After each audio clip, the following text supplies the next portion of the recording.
brace yourself. You're about to be blasted by the world's largest speaker for your iPhone. That's right. Get ready for the wall of sound.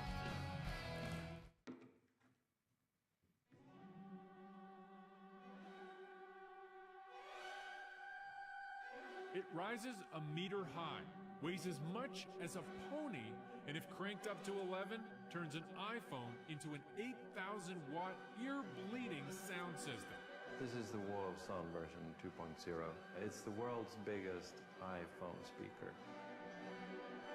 The feeling you get when you turn the Wall of Sound up to 11 is that your whole body starts shaking or shivering. It's a really massive experience. 5 years ago, the Nordic Society for Invention and Discovery released their first wall of sound, an iPod speaker weighing in at 100 kilos, shocking the online world.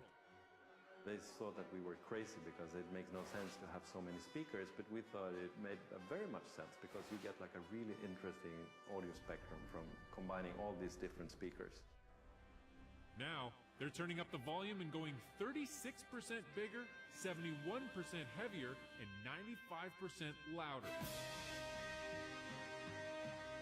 Unheard of in a world where tech gadgets are all getting smaller and smaller. We think it's more fun to build something really big instead of building something that's basically invisible. We went from 28 speakers to 44 speakers. It weighs 178 kilos, and it's for the people that really want to play really loud. How loud? Try 135 decibels, like standing 100 meters from a fighter jet. So that's actually 4 times as powerful as the first Wall of Sound, and 4 times as loud.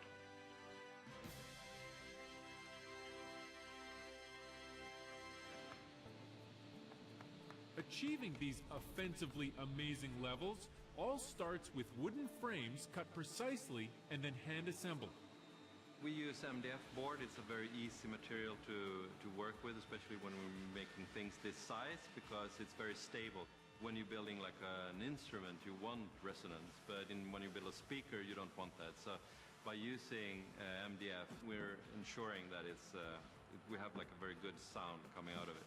The challenges maybe is that it becomes very heavy, and in our case actually that's not much of a problem actually, because we kind of want it to be heavy because then it's even more solid. Next, the frame gets outfitted with 8 times more speaker elements than the closest competitor, 2 mega-sized subwoofers, and a vacuum tube amplifier.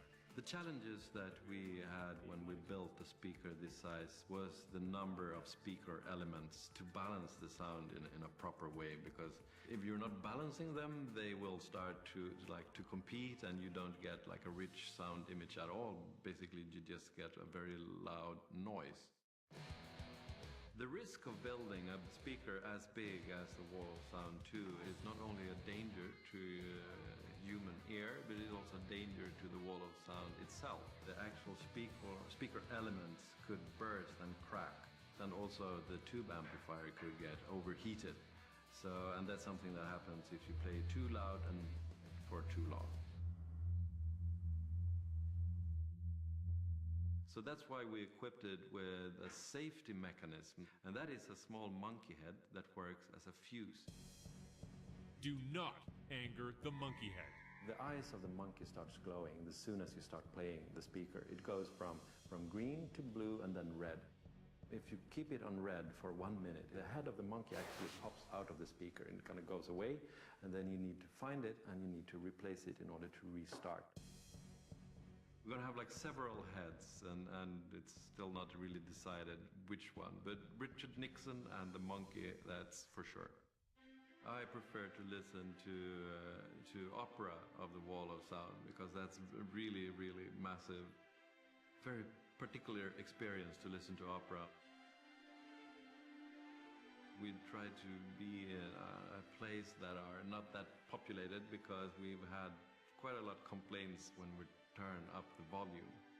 On top of angry neighbors and hefty energy bills, hardcore audiophiles will also have to fork out between $7,000 and $20,000 depending on the model they want. Proof that in a world of shrinking and cheaper technology, more is definitely more. Yeah, so I think my ears are hurting from just watching that. Yeah, that was a little bit extreme. Now, moving on to trending.